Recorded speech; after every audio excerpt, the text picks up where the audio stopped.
suis très heureuse de vous retrouver en ce dimanche 11 octobre ici à Mittesheim. C'est au nom de Dieu le Père, le Fils et le Saint-Esprit que je vous accueille. Amen. C'est dans l'amour et avec beaucoup de joie, celle de notre Seigneur, que je vous salue. C'est le Seigneur lui-même qui nous appelle, qui nous rassemble. C'est lui qui nous unit. C'est le Seigneur qui est présent parmi nous. Pour entrer dans ce temps de célébration, de culte, je vous invite à la prière et nous partageons cette prière qui est sur votre feuille. Prenez ce qui est en gras. Seigneur Dieu, tu nous appelles à t'aimer par-dessus toutes choses.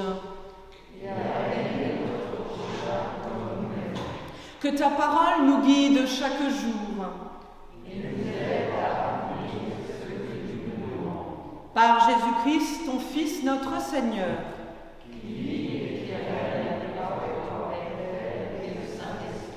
Un seul Dieu pour les siècles des siècles. Amen. Et voici le commandement que nous tenons de Dieu, que celui qui aime Dieu aime aussi son frère. Telle est la parole que la Bible nous offre pour démarrer cette nouvelle semaine pour nous. Durant ce temps de célébration, pour celles et ceux qui le découvrent, vous aurez l'occasion de suivre tout le culte qui est sur votre feuille. Entre autres choses, tout ce que je dis, c'est sur votre feuille de culte. Donc, n'hésitez pas à plonger vos yeux dedans, n'hésitez pas. Et puis, c'est un culte participatif où nous sommes toutes et tous acteurs de ce temps de célébration. C'est pourquoi nous prions ensemble, avec le psaume 138 pour ce dimanche. Heureux l'homme qui ne prend pas le parti des méchants. Heureux celui qui ne suit pas le chemin des pécheurs. Heureux l'homme qui met sa joie dans la parole du Seigneur. Heureux celui qui médite sa loi jour et nuit. Il est comme un arbre planté près d'un ruisseau. Il donne du fruit en sa saison. Son feuillage ne se flétrit pas. Tout ce qu'il entreprend réussira. Tel n'est pas le sort des méchants. Ils sont comme la paille balayée par le vent. Au jugement, les méchants ne se lèveront pas. Ni les pécheurs au rassemblement des justes. Le Seigneur connaît le chemin des justes. Mais le chemin des méchants se perdra. Chantons ensemble. Laudate omnes gentes. On chante 3 fois.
Ça ne doit pas être évident de participer en chantant ou même de parler, puis il y a la buée. Mais cela ne doit, je l'espère pas, nous empêcher, vous empêcher de prendre du temps maintenant pour faire le bilan avec Dieu de cette semaine, de ce qui a été éprouvé par chacun d'entre nous et de confier à Dieu dans la prière maintenant. Seigneur notre Dieu, pour nos actions irréfléchies, et pour les mots avec lesquels nous avons blessé, pour nos désirs mal orientés, pour notre gaspillage. Ô Dieu de vie, accorde-nous ton pardon. Nous mettons notre espoir en toi, notre grand espoir, notre espoir vivant. Aujourd'hui et pour toujours. Amen. Dieu notre Père, nous fait toujours miséricorde dès lors que nous nous tournons vers lui. En Jésus-Christ, il nous pardonne nos manquements. Et voici la parole qui nous vient du prophète Ésaïe. Dieu est amour. Celui qui demeure dans l'amour demeure en Dieu et Dieu demeure en lui. Dieu fait grâce à tous ceux et à toutes celles qui mettent leur confiance en lui. Amen. Et je vous invite maintenant, si vous le pouvez, à vous lever pour chanter, fredonner ou profiter du cantique. Ouvre mes yeux, Seigneur.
Nous écoutons la parole à travers laquelle Dieu a parlé.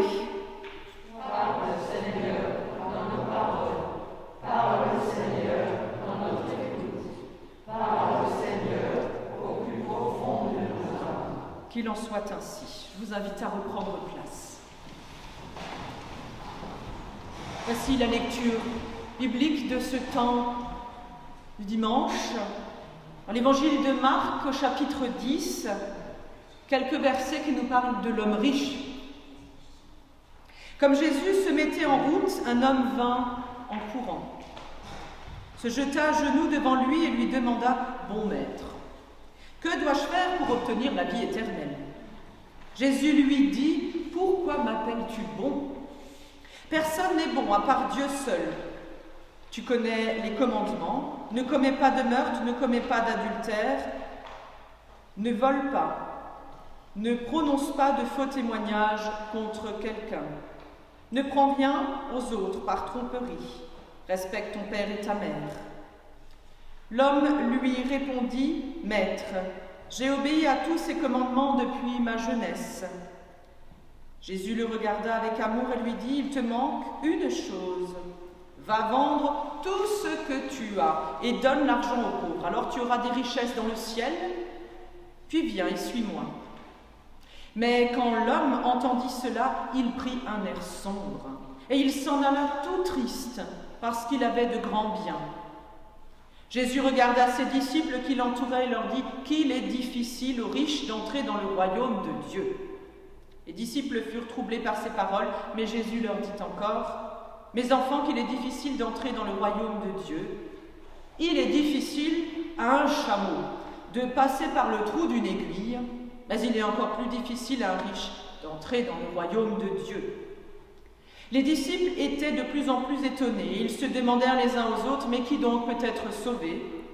Jésus les regarda et leur dit « C'est impossible aux hommes, mais non à Dieu, car tout est possible à Dieu. » Grâce soit rendue à Dieu pour sa parole, qu'elle nous éclaire et qu'elle vienne percuter nos vies. Amen. Sœurs et frères en Christ, aujourd'hui plus que jamais, il nous faut oser. Ici, dans ce texte du jour, nous sommes en face d'un homme qui semble être le croyant idéal. Un homme qui respecte attentivement les commandements du Seigneur, mais qui reste inquiet toutefois. Il est difficile de passer de la bonne volonté de tout faire, tout ce qu'on peut, vers un choix radical qui est vraiment de suivre le Christ. par nos propres forces. Nous ne pouvons pas le faire. Mais en nous reconnaissant fragiles, humains, simplement humains, tels que nous sommes, nous permettons à Dieu d'agir. C'est cela, en fait, être sauvé. C'est cela, entrer dans le royaume de Dieu. Pas besoin, je vais dire quelque chose qui va peut-être vous choquer, pas besoin de lire toute la Bible pour essayer de le trouver. Ce n'est pas on va dire, un escape game pour trouver la solution, un labyrinthe.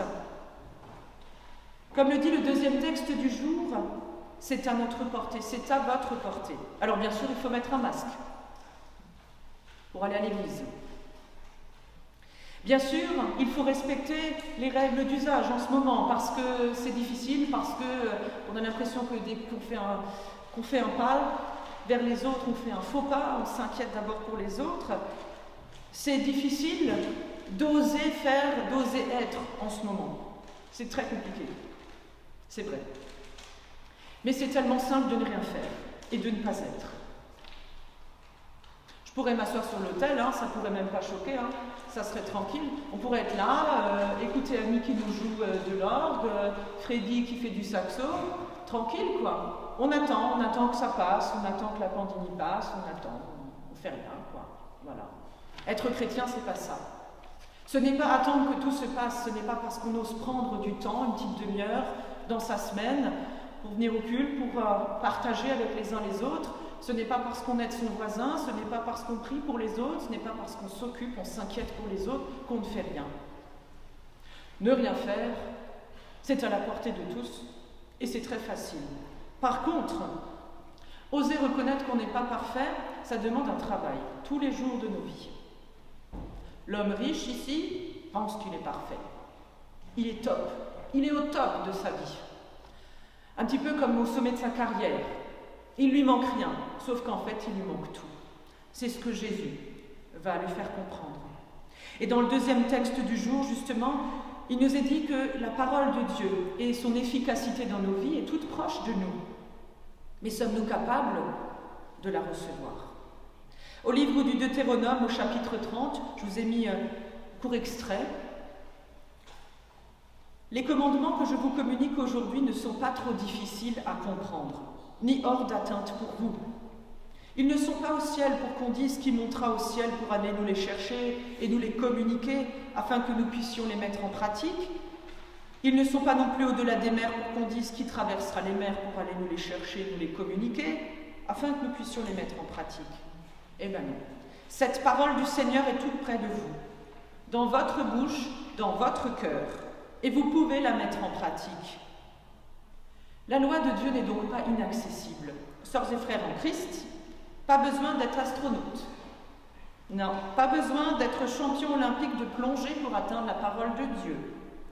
Elle est à portée de chacun d'entre nous, de chaque personne de bonne volonté. Si nous cherchons le vrai bonheur, comme cet homme riche de l'évangile de Marc, il faut que d'abord que nous y croyions. Nous sommes tous, vous êtes tous capables de faire le pas. Accepter certaines exigences. Mettre un masque aussi, par exemple, se laver les mains, ce genre de choses, c'est des trucs concrets aujourd'hui. Mais aussi, pourquoi ça ne serait pas plus compliqué que de prendre celle qu'énonce Jésus, toute la liste là, les commandements. Finalement, on peut essayer. Mais il faut quand même renoncer à un certain confort. C'est ça. C'est là où ça devient difficile pour nous.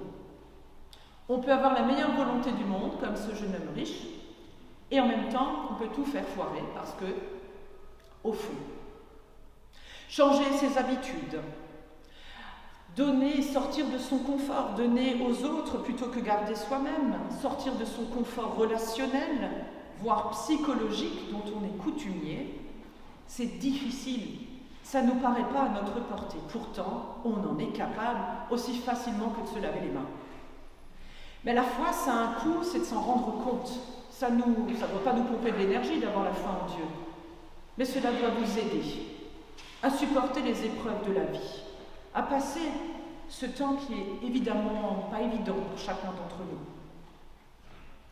Ce qui compte, c'est de toujours se rappeler que l'on est aimé par Dieu. Ça coûte à notre vie humaine parce que ça demande de se remettre en question.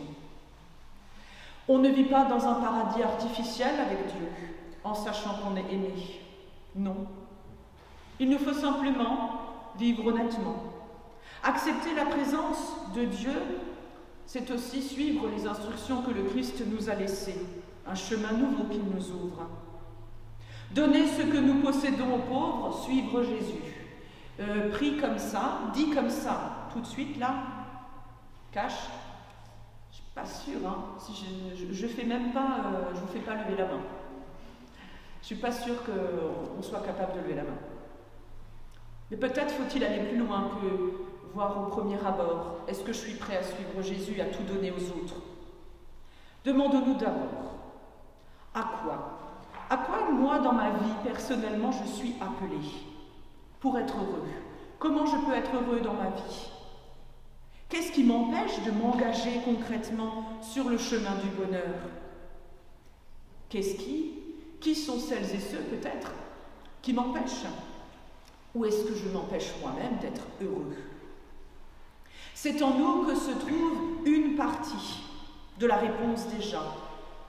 C'est déjà dit dans le Deutéronome. La réponse est dans nos lèvres et dans notre cœur. C'est au cœur de notre vie que se trouvent ces réponses. Et la Bible, en nous plongeant dedans, nous aide à suivre ce chemin. Avec l'appui de Dieu, sur lequel nous pourrons toujours compter. Nous trouverons les réponses que nous cherchons. Elles ne sont pas pareilles dans nos vies respectives.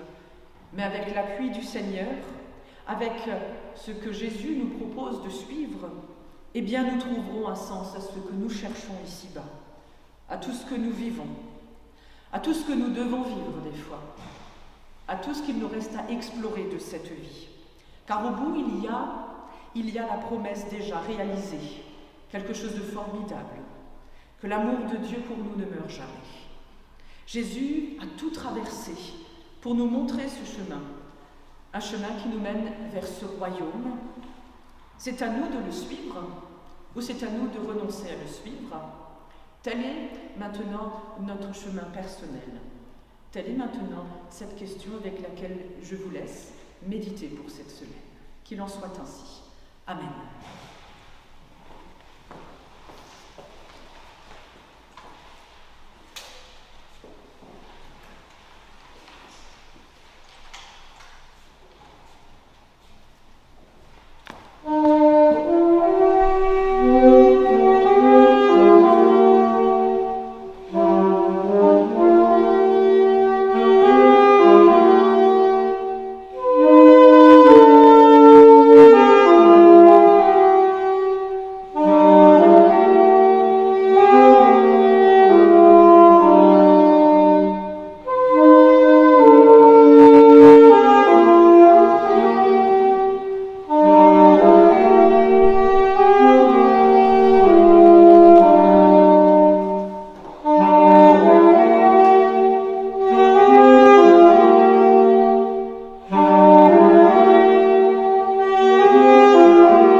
Oui, c'était super.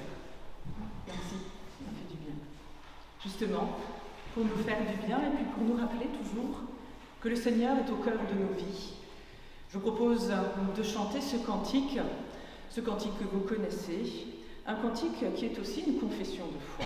Alors, je vous invite à le chanter, le fredonner, toujours en vous rappelant que le Seigneur est toujours là pour vous. Je vous invite à vous lever.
Partageons ensemble maintenant la prière d'intercession et le Notre Père. Il y a quelques paroles en gras afin que vous puissiez participer pleinement à cette prière, à ce temps. Seigneur, tu nous demandes de nous aimer comme tu nous as aimés, de prier les uns pour les autres. Avec ton amour, nous serons des artisans de paix. Assiste dans leur charge celles et ceux qui exercent l'autorité parmi nous. Dirige les chefs des peuples afin que chacun puisse vivre et te servir dans la paix, la justice et la liberté. Avec ton amour, nous serons des artisans de paix. Veille sur ton Église. Prends pitié de sa faiblesse et dissipe ses craintes, augmente son audace, affermit sa foi et inspire son témoignage parmi les hommes. Avec ta joie, nous témoignons de ta parole. Nous te présentons, Seigneur, les pauvres et les affligés, les malades et les mourants, celles et ceux qui sont seuls ou tristes et toutes les personnes qui souffrent. Avec ton amour, nous irons vers eux. Souviens-toi, Seigneur, de nos proches, de celles et ceux qui ont demandé le secours de notre prière. En ton amour, nous serons unis. Oui, Seigneur, reçois notre prière. Tu es notre espérance. Nous te disons, notre Père qui es aux cieux, que ton nom soit sanctifié, que ton règne vienne, que ta volonté soit faite sur la terre comme au ciel. Donne-nous aujourd'hui notre pain de ce jour. Pardonne-nous nos offenses, comme nous pardonnons aussi à ceux qui nous ont offensés. Et ne nous laisse pas entrer en tentation, mais délivre-nous du mal. Car c'est à toi qu'appartiennent le règne, la puissance et la gloire, pour les siècles des siècles. Amen. Et nous allons maintenant terminer notre temps de culte, parce qu'il faut bien maintenant repartir dans la vie, mais nous ne repartons jamais sans l'amour de notre Seigneur et sa parole. Et nous partageons cet envoi et cette bénédiction. Je vous invite à vous lever.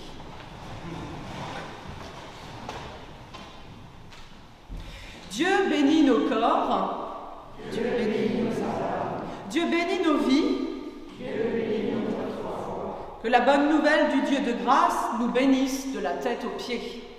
Que la bonne nouvelle du roi des cieux enveloppe notre corps et notre esprit. Dieu le Père, le Fils et le Saint-Esprit nous bénit et il nous garde. Amen.